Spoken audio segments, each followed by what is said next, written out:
Okay, Bismillahirrahmanirrahim. Assalamualaikum and a very good evening to all the participants. Welcome, and also we'd like to welcome Professor Whitehead to our Action Research on Pandemic Pedagogy Webinar. I wish I can, I'm very happy, I'm very excited today to have Jack with us tonight. Okay, today is Saturday, and today is a holiday for all teachers, and I really appreciate all the participants that joined us tonight. Okay, let me begin by introducing myself again, Professor. I am Dr. Zailah Zainuddin. I'm a senior lecturer, Pensyarah Cemerlang from IPG Campus Raja Malewa. I'm the lead researcher for the Action Research on Pandemic Pedagogy project. And I also would like to introduce the other two co-researchers, Dr. Satira binti Haji Ahmad, and also Dr. Muhammad Shafiq Aiman. Okay. As we know, the coronavirus COVID-19 outbreak is causing a lot of disruption in education globally. Malaysia announced the closure of school and other education institutions on 18 March recently, with less than 26-hour notice in an attempt to slow the spread of the disease. This has impacted just below 5 billion students in the country. Despite the fact we are disrupted by the COVID-19 pandemic, unlike any time in the past, we have the ability to continue education even when schools close. Alhamdulillah, Dr. Satira, Dr. Shafiq and me, we took the opportunity to create this project in the beginning of April to provide a virtual professional development for educators in Malaysia during the COVID-19 pandemic. So far, we have conducted, for your information, Jack, we have conducted 3 workshops via Google Meet. We also communicate through Google Classroom and Telegram. And our mission is to provide support for them teachers to conduct action research. Alhamdulillah, thus far, we have more than 20 educators in Malaysia across various levels of institutions who are actively undertaking action research projects on distance teaching and learning during this pandemic. For example, I would like to share one of our participants is a primary school teacher who has invented the Ruai classroom in the rural area of Sarawak, which have very limited internet, or most of the areas have no internet at all. Ruai is actually a place in the longhouse for them to do the home teaching and learning activities. We also have secondary school teacher who teach vocational subject in making bread, and she has invented the durian donut bake sale project among indigenous students in Perak to promote entrepreneurship. And we have many more action research projects in progress with impressive pedagogical interventions. In this project, we wish to document educational stories, the ways that educators in Malaysia cope with the challenges of distance teaching and learning during the COVID-19 pandemic. The educational stories can be referred to the idea of a living educational theory as an individual's explanation of their educational influences in their own learning, in the learning of others, and in learning of the social formations that influence, practice, and understanding. Having said all that, let me now introduce our special speaker, Professor Whitehead. Professor Whitehead is the visiting professor of education, University of Cumbria, United Kingdom. He started his profession as a science teacher, just like me, I'm a science teacher also, in London comprehensive schools, and then employed as a lecturer in education at University of Bath. He had also been the adjunct professor at Liverpool Hope University. Professor Whitehead actively involved with various educational research activities. He used to chair British Educational Research Association, BERA, and had been appointed as a visiting professor in various universities worldwide, including United States of America and China. Congrats, Jack. He had conducted workshops on action research, living theory research, coaching, mentoring, and professional development in the Europe, North and South America, Africa, and Asia.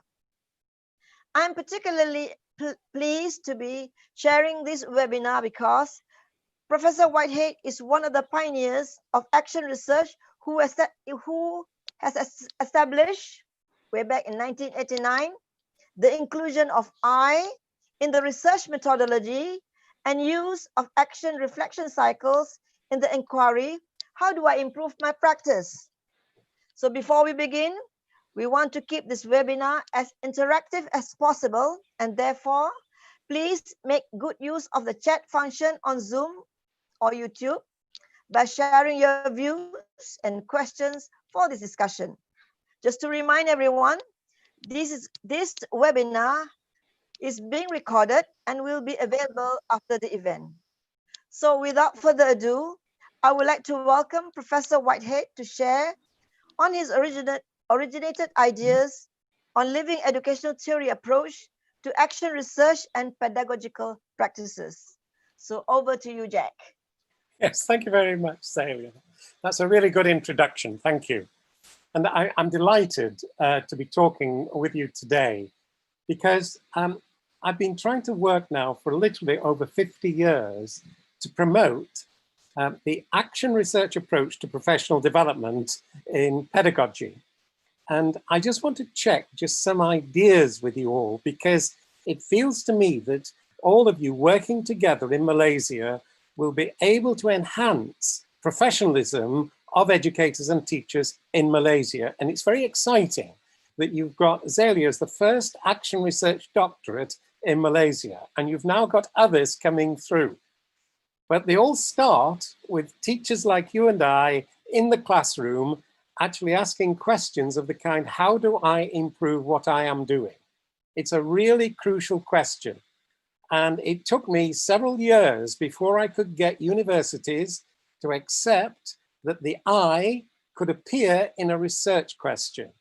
And now it's quite common that if you go onto my website, it's actionresearch.net, you will see over 50 doctoral degrees that have been awarded in different parts of the world with people asking those I questions. And not only that, but they've all been focused on what is educational. And if we can move the slide down one, please, because it's that point about what is educational that all of you will have been focused, I think, on learning. So you're all used to thinking about the word and the language of learning. But the point about making sure that it is educational is that not all learning is educational. You've got to actually put values that really matter, that count as improvement. So this is why we talk about values of human flourishing. Those values that you hold, that you believe will help to improve the world. So this idea of values is so important, to really focus on what are the values that you use to give meaning and purpose to your life in education, and that help to change the learning into something that is educational. But I do hope if you've got questions on what I'm dealing now with these slides, you'll put them in the chat section and we can actually deal with them later.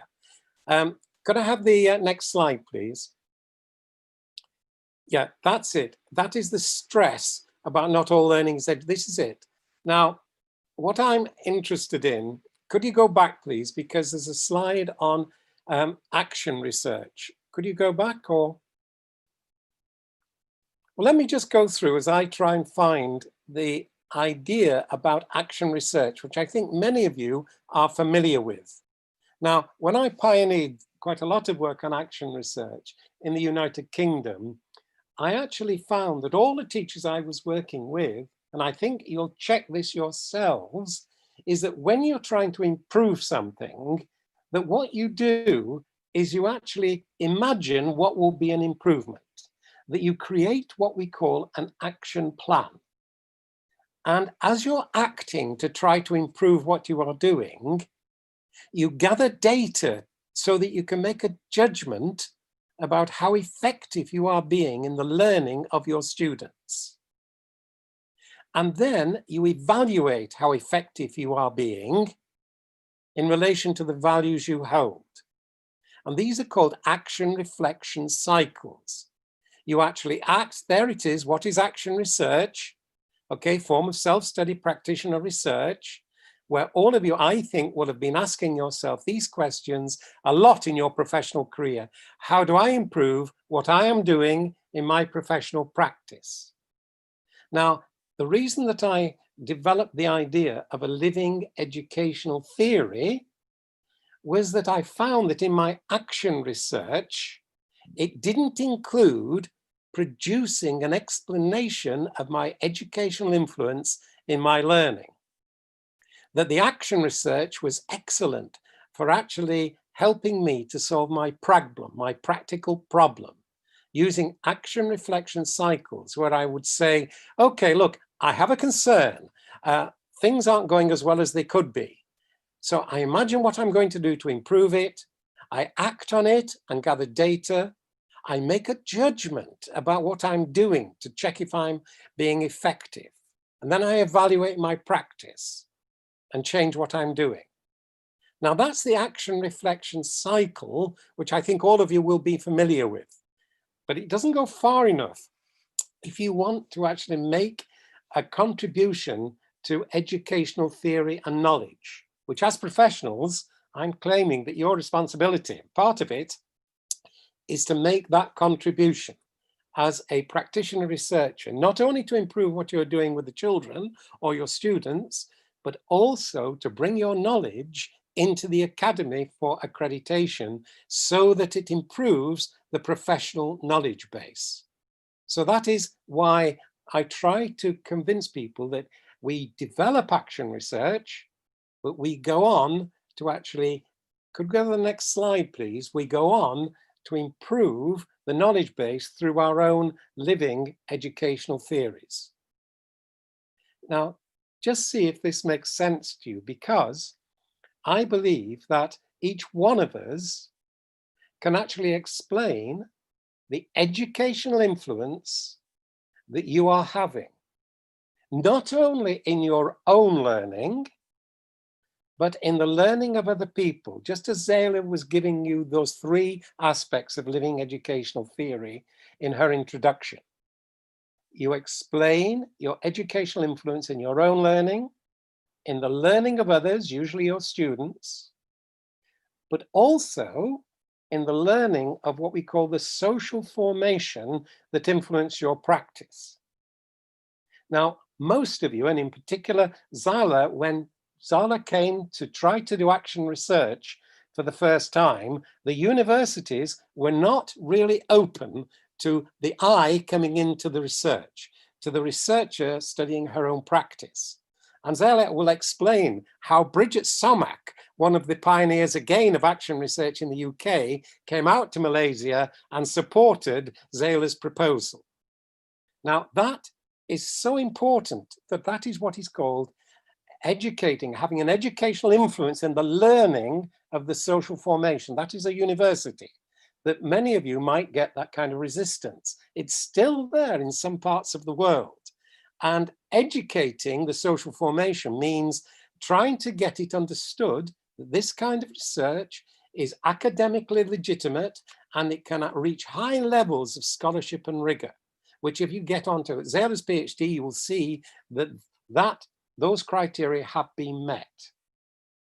Okay, so that's very important, that in terms of the not only your own educational influence in your learning, your explanation of your educational influence in the learning of your students and perhaps colleagues, but also the social formation. And if you all work together after these projects, you could actually enhance professionalism in Malaysia by influencing the nature of the knowledge base of education in the universities. Now, the explanatory principles, this is also very, very important. when we come on to try to explain your educational influence. Now, most of you, I don't believe, will be used to using a value. If we take values that matter to you. Values like freedom, like justice, like democracy as a procedure. All of those are values that you can use to explain why you do what you do. Now, I'm going to say something I think you might find a little strange. And it is that I think the majority of you here today actually do love what you do. The idea of love is not something that in many universities has been accepted as an explanatory principle. But if you think about why you do what you do, how have you sustained your passion over so many years? Then one of the only reasons that I think you'll be able to give is that you really do love what you do. And to bring love as a principle, motivating principle, an explanatory principle is very important. And if you go into the doctoral theses on my website, you'll see that love comes into several of the titles. One would be love at work.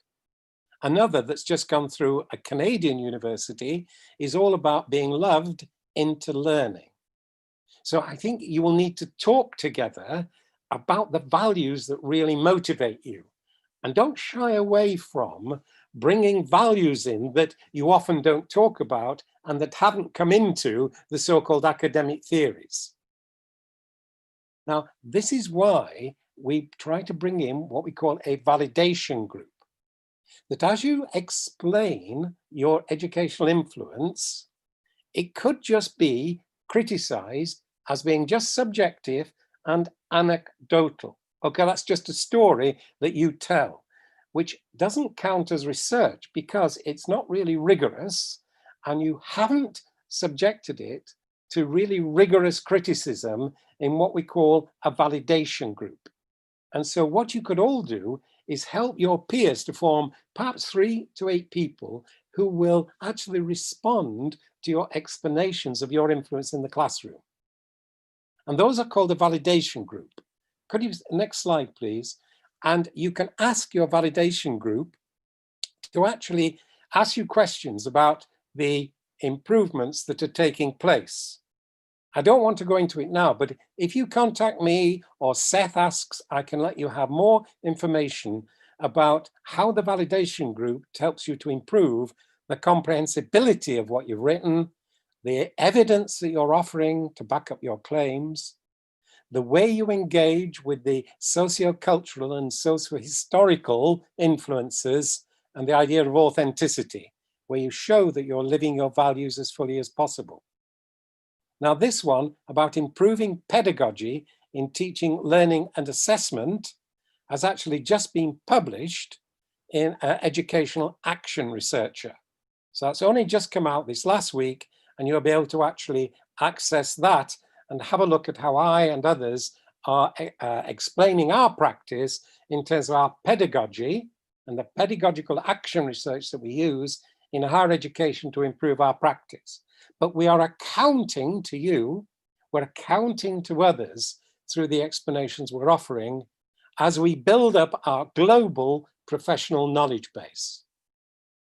Now, as I say, I do hope if there are questions that are coming, you'll put them into the chat and that we can actually deal with them later. And if we can't do it today, I'll ask Seth or Zayla to let me have those and I can write later on so we keep a conversation going as you develop your inquiries and spread them.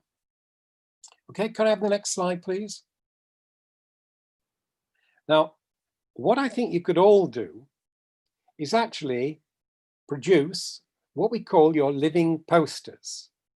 Now, these you can actually access from that URL on this PowerPoint. On this slide here, if Seth clicks on that and it is live, all of those come up, okay? Now, those are all communities and individuals all over the world that have actually submitted their living posters so that you can share them, you can develop them. Now, on the far left, can you see halfway down, the Malaysian research group.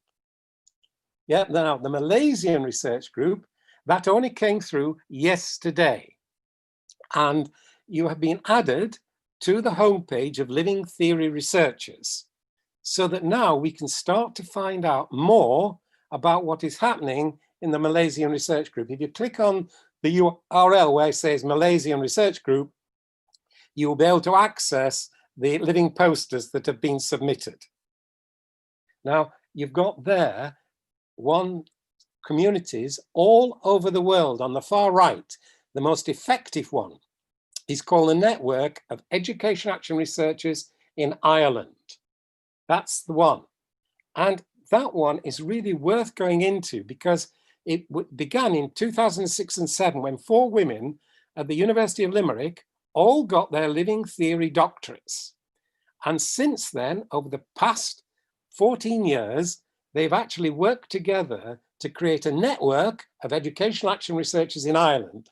They've published 4 books, all the details are on their living posters, and they have just got a special interest group accepted with the Educational Studies Association of Ireland. Now, you could do this in Malaysia.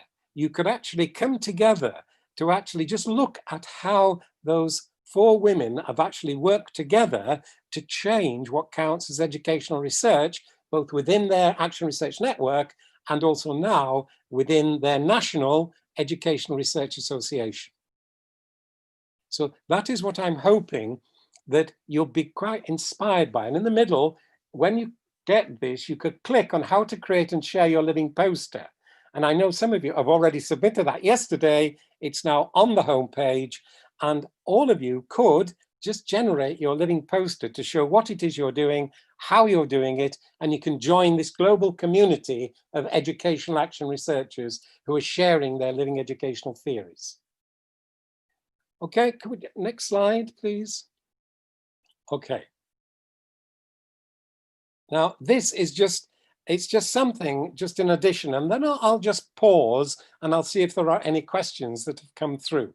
It's just that this person, Joy Mounter, Joy Mounter is what's called the Master's Lead at the Learning Institute in Cornwall in the United Kingdom. And Joy has got legitimated at Newman University the first Living Theory Master's degree. So that is, and the second one is just going through hopefully this next week. And you can access those on the web and just have a look what you might put forward into universities to see if they will now accept for professional development whole living theory master's degrees. And they use the action research cycle. And that is where Joy is demonstrating how these living posters that she calls living interactive posters are a form of assessment that can be used in a living theory master's, along with other forms of assessment, but you can actually access those from that URL. Now, what I'm going to do now is I'm going to pause and just ask if there are questions that you would like to ask, or if there's anybody that has got prepared questions, I can actually respond to.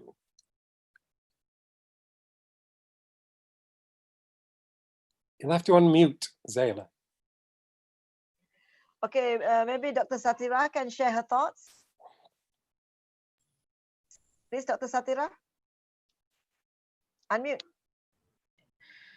Thank you, Dr. Zaila, and thank you, Jack, for the fruitful sharing.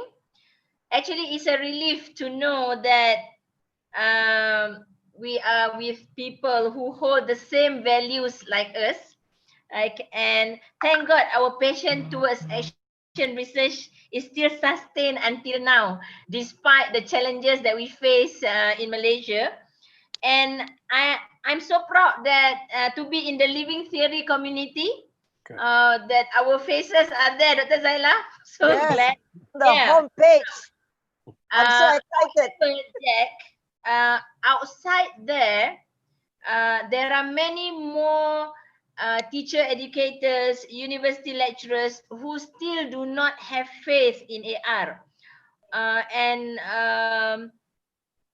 in the case of teachers trying to do action research for their masters and PhD, they face a lot of challenges because they cannot register in certain universities that they intend to further their study.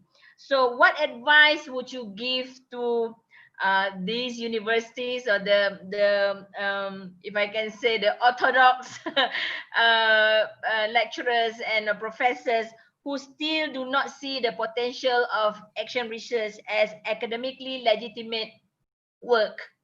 So, Yeah. what would you advise them? Yeah. Yeah, no, it's a really important question, this. And over the past 40 years, we have worked in many countries and many universities to try to encourage the acceptance of those kind of questions. Now, in Malaysia, what you could do is, and we can talk about this now over the next few weeks, it is to just mount a campaign, which you can do nationally. We did it within our local universities, first of all, but then I became president of the British Educational Research Association. So my presidential address focused on it, putting the I into research. We've done the same in Canada, in South Africa. We're actually looking in different countries where we've had to contact individual lecturers who might be prepared to supervise these kinds of research. Now, internationally, this is now so well known. There are international journals which have got very high status on action research. So we can actually let people know in the universities where there is resistance that, look, this is a very important innovation over the last 40 years. People are getting very high levels of award for doing this kind of research. Now, you can also put tutors who are not really sure about it in touch with other tutors in other universities that have been successful. So, for example, one of the last PhDs to go through was awarded 2 weeks ago. It was by Arianna Briganti. She's Italian, but working in Albania. And her living theory was my living theory of international development. The internal supervisor did not actually understand about living theory, but I and one other person provided support. So Arianna was being supported by her supervisor from the Open University, where she got her master's. And there are ways that you can provide support now within universities who haven't got supervisors who have got a track record, successful supervision of these kind of inquiries. So it's a matter now of putting people in touch with each other and showing them what has been accomplished all the way around the world.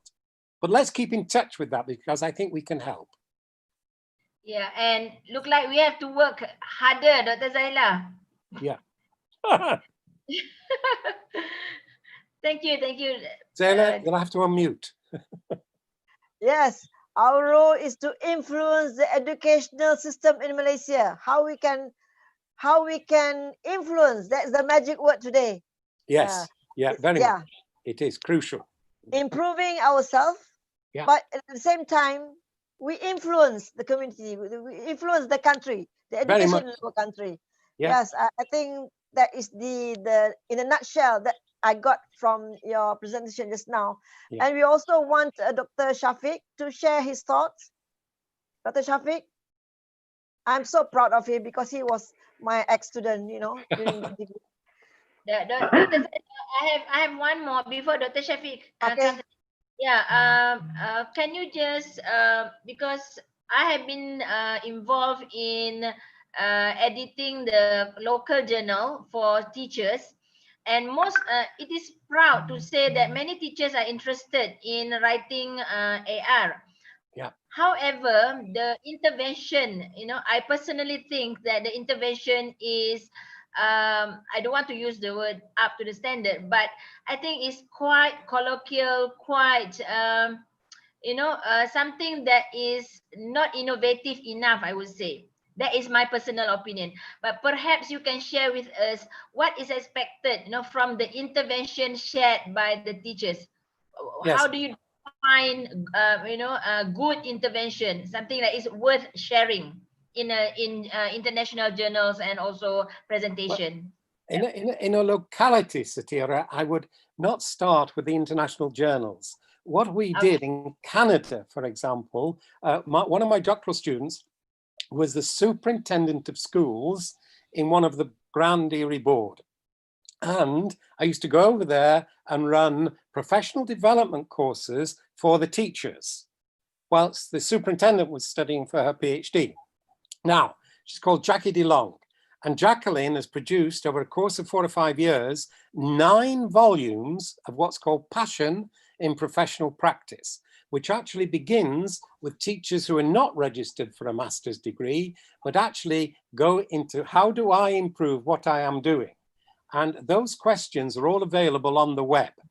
And then they move up, we move them up into master's degrees, and then we've got doctorates. There are over 50 doctorates now that have been awarded, but start with the classroom. For example, when I started as a science teacher, I wanted to get inquiry learning going when the children asked questions. You know, I've got so many illustrations now in those Passion in Professional Practice books. So Satira, I can actually let you have the references for some of those so you can see each of the inquiries that the teachers are undertaking that you know, we all felt were worthwhile questions. I hope the participants will take notes, yeah? The audience, yeah, please. Okay, thank you, Jack. Okay, to you, Shafiq. Hello, I think I just want to summarize based on the discussion that we had here. I think everyone has the same problem. That's why my intended when I started my PhD journey is trying to prove that I can do PhD in education research. That's what I did in Institute of Education, UCL. So I think everyone will be agree that there was a very remarkable and inspiring talk by the Prof Whitehead that we had today. So because I've been admirer of his work since I started my own research journey. In this particular talk, I am particularly interested the ways to produce the living educational theory. Because when we talk about educational theory, we normally refer to Lev Vygotsky or John Piaget or Benjamin Bloom or even Howard Gardner.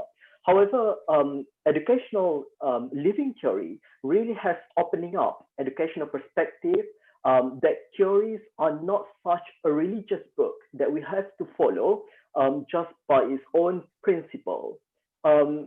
Because the traditional view of a theory is a general explanatory framework, which is we can generate descriptions and explanation for empirical observed by their regularities and the behavior of individual cases.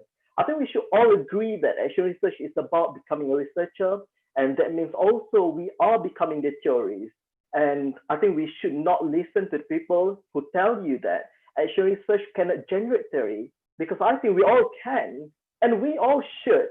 And it's not that difficult, because there's a broad definition, as what Prof Whitehead said. A theory means explanation that can be tested, and everybody can and should explain what they're doing. Because, for example, like if you know John Hattie, in his most influential publication, Visible Learning, has listed a lot of effective pedagogies to teaching and learning. However, for example, in some areas on the ground that his work may not sensitive to what is going on in local setting. How can we implement, for example, in the rural areas of Malaysia, in the Borneo or Sarawak and Sabah, who doesn't have all those what we call facilities? So only teachers know and understand the context of their own practice, and nobody should come and tell them what they should do.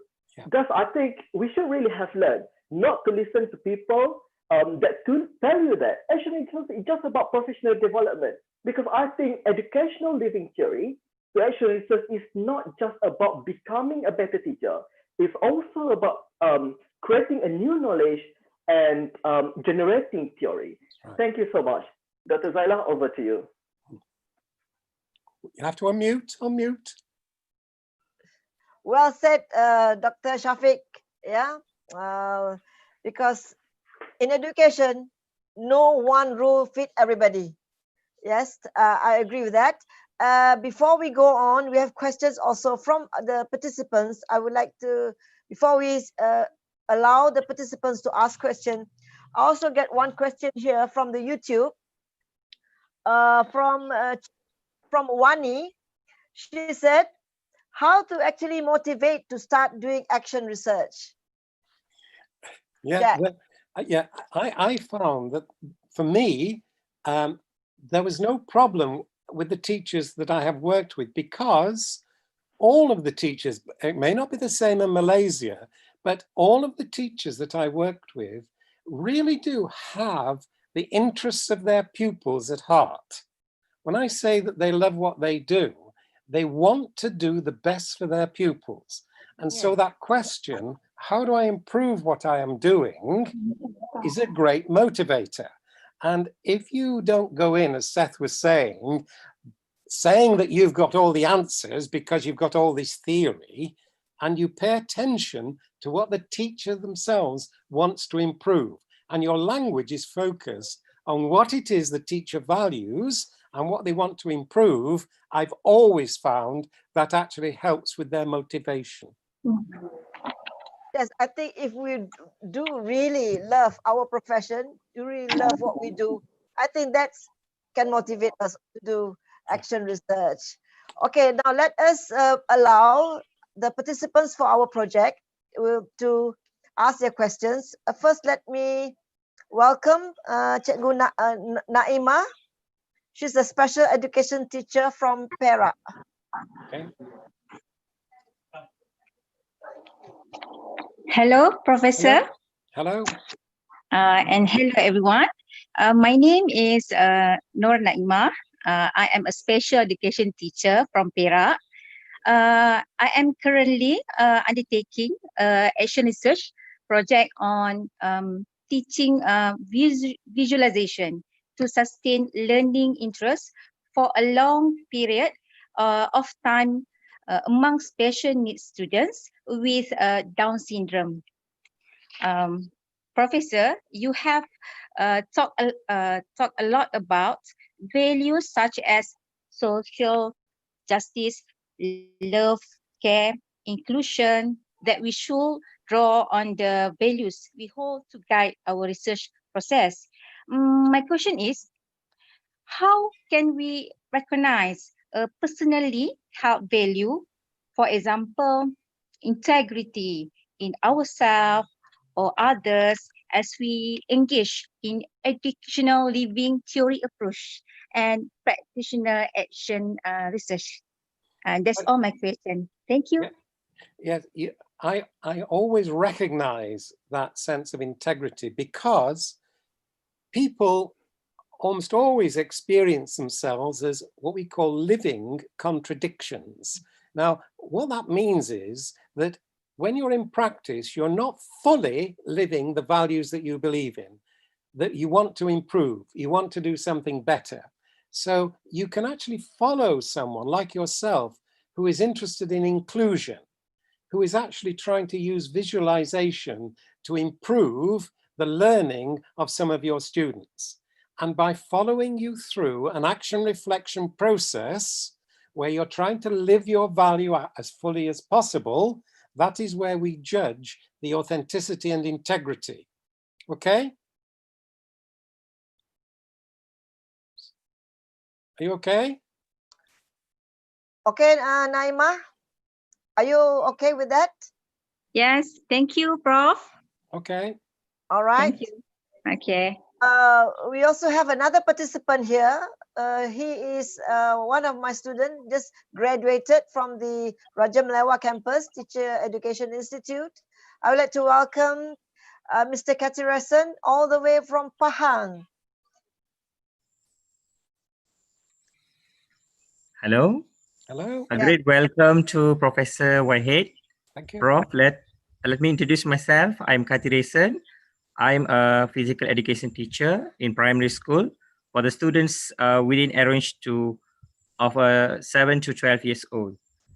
My question is, we know that questions of validity are fundamentally important in all research which is concerned with the generation, and testing of theory.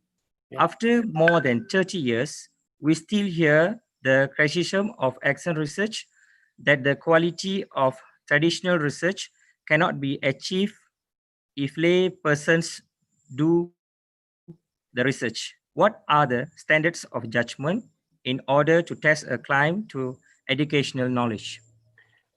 You, I think, can use two kinds of standard which can make sure that the research meets very high intellectual standards. Now, the first one comes out of the work of the critical theorist called Jürgen Habermas.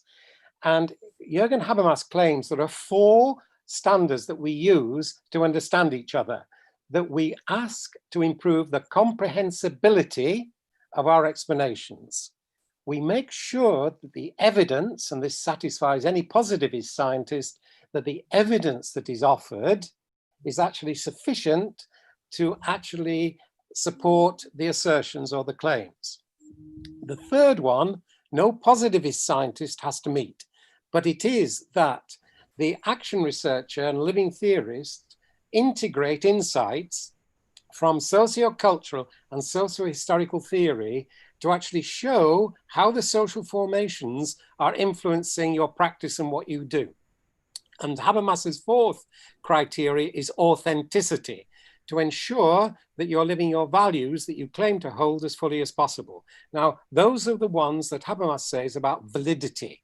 Now, the second set, and if Seth would like this, I can send you the reference for one of my students from Singapore who used the second set of criteria from a man called Richard Winter, and he used 6 standards of rigor to ensure that your educational action research and living theory meets the very high academic standards, not to subject this criticism that they're just anecdotal or subjective. Now, I don't want to spend a lot of this, but they're all well defined in Peggy Leong's work about dialectical and reflexive critique, risk, plural structure, multiple resource, theory, practice, transformation. These are 6 criteria that you can apply to your explanations to ensure that they're rigorous in the traditional academic sense. Thank you very much, Doctor. Okay. Mute. For your information, Jack, Mr. Katarasan has won many innovation awards. He actively doing his action research, and some of the innovations has won many awards for national and also national level in Malaysia. Excellent. So congrats to Katarasan. Yes, He's excellent. just finished his PhD. He's struggling to do. He's tried to do action research for PhD. However, it's very difficult for him to get approval to do action research. Okay. Well, okay. Yeah. I also would like to welcome one of the participants from our group. She's a lecturer from the private university. Welcome, Miss Farah Damia. Hi, good afternoon, Prof Whitehead. I'm Farah from Utah International University, currently undertaking action research project on teaching geometry via GeoGebra mobile application to improve distance learning in higher education during the COVID-19 pandemic. So Prof, I have a question to ask you. So based on one of your papers, you have written about self-study. Action research is an approach to research that put us, the practitioner, at the center of the research. As a lecturer, myself in a higher educational institution, what will be your advice to us as a practitioner, specifically as a lecturer, researcher, to actually do this research to gain academic accreditation? Thank you, Prof. Okay, now what I can do is I can send you the details from Canada of people that have actually done this in relation to, one of them is called Judy McBride, and she started in 1999 with me on a master's program, and she went through that action reflection cycle. So what I would do is to start with your practice now. You know your concern, you know you've got an issue and you want to improve it. Go through the action reflection cycle, but then produce the explanation of your educational influence in your own learning and the learning of others, and then share that with your group. Now, what happens then is that, for example, if it came to me, and I'd be prepared to do this, I could make suggestions about ideas that you could then integrate within your account that could actually meet very high academic standards of engagement with the literature. But that is how I would actually begin. And as I say, I've got some people in Canada that are already just beginning, and the ones in Ireland, the people in Ireland have already worked on that. Mary Glenn's doctorate was on that, and it's a lovely doctorate. But Marin is getting a paper that's just coming out this week in Educational Action Research, the Journal of Educational, well, it's a Journal of Living Theories. That'll be published this week. It's freely available. And you'll see in Maureen's paper, she actually does go some way to answering your question. So but please do come back to me, in the days or the weeks ahead to follow up your question, and I'll do what I can to give you some more information. Okay. Okay, thank you, Prof. Okay. Unmute. I'm so sorry.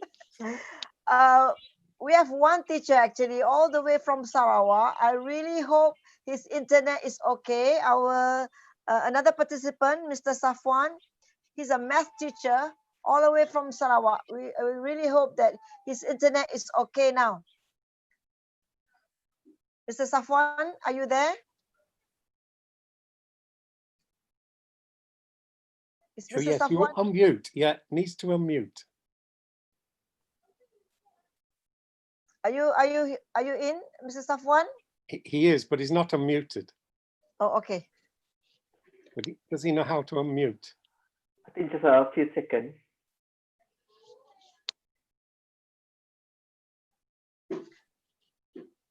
You need to click the microphone icon. Oh, I think he has a trouble a bit. Maybe we can continue with other questions, Okay. and then we come back to Safwan. Yeah. Okay, actually, for your information, Prof, we have about 120 viewers from the YouTube, and we have about 56 participants here in Zoom application. You've done really well. It's very impressive. It really is. Yeah. Okay. Welcome, Safwan Mr. is ready Safwan.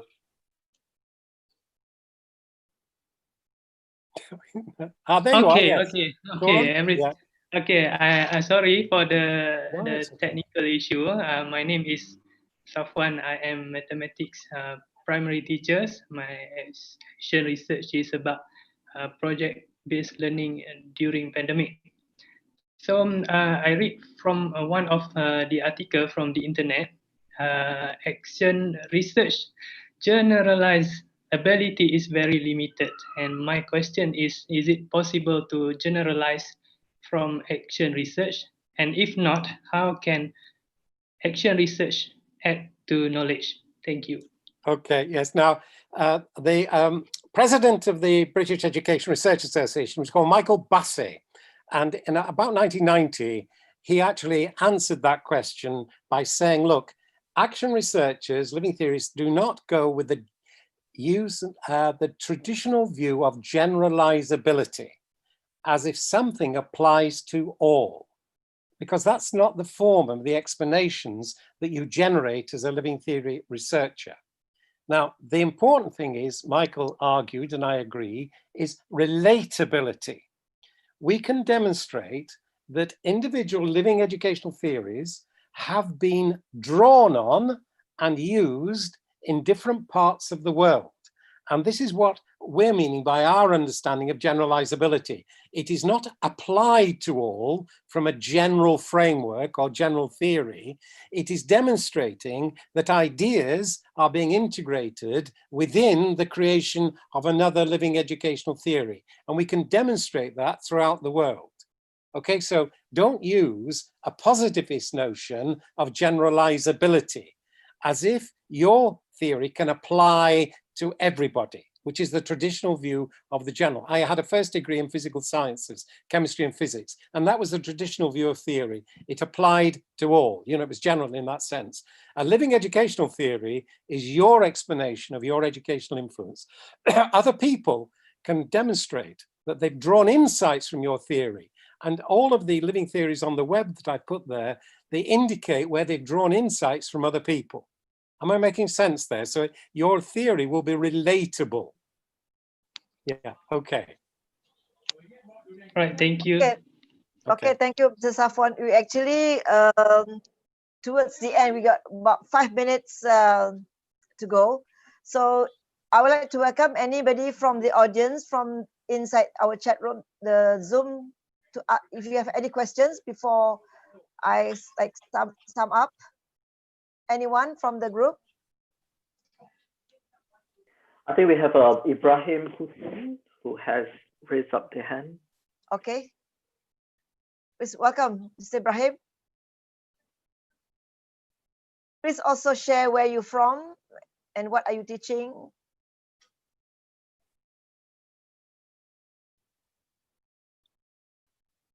Is he ready? No, I don't think so. Maybe just a misclick. Okay. So actually, Prof, I also I have the experience while in one of the international action research seminar in Sarawak.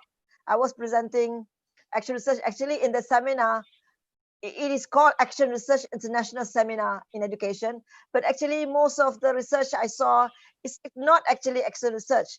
And I met some professors from the local universities that shared action research.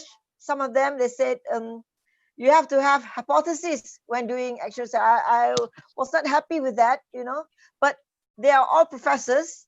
But, you know, I got but I do not know how to really, you know, because I'm not a professor, he's a professor, and he's saying that action research, you need to have hypothesis. You know, how do you actually go about this, having to convince all these professors? Yeah, this is a very frustrating. It's a very important question to do with what we call the politics of educational knowledge. That you'll find that if you engage in living theory research, you will have to engage with power relations. It's unavoidable.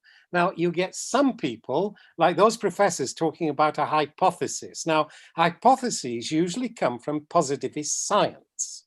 Okay, now, action research is not a positivist science in the sense of controlled experimental designs, where you have got a causal relationship that says, if I do this, then that happens.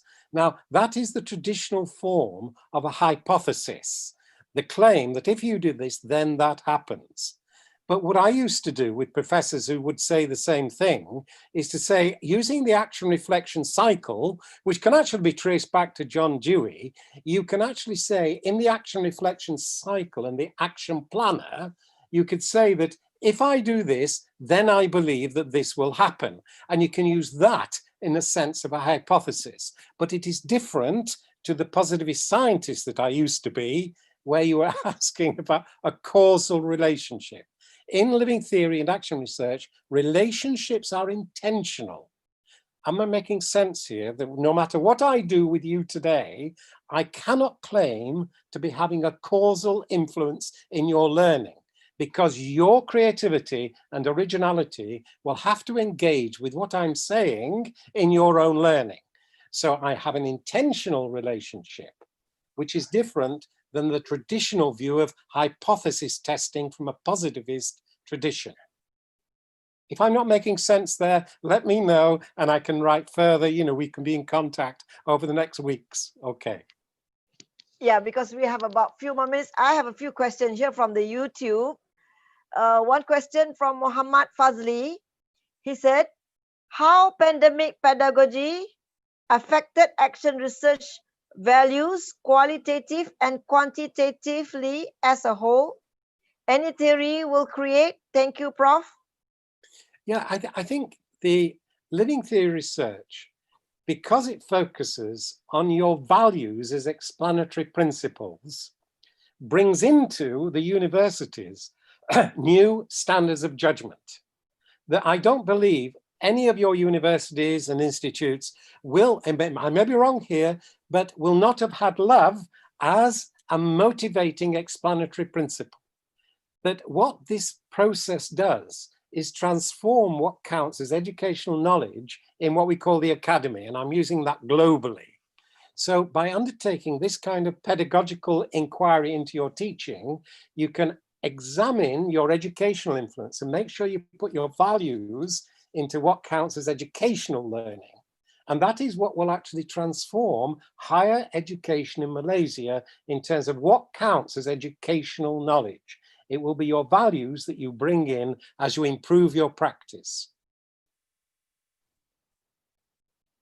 Okay, another question I would like to mention, because so many questions here from the viewers from the YouTube. It's about 120 people watching from the YouTube, Professor.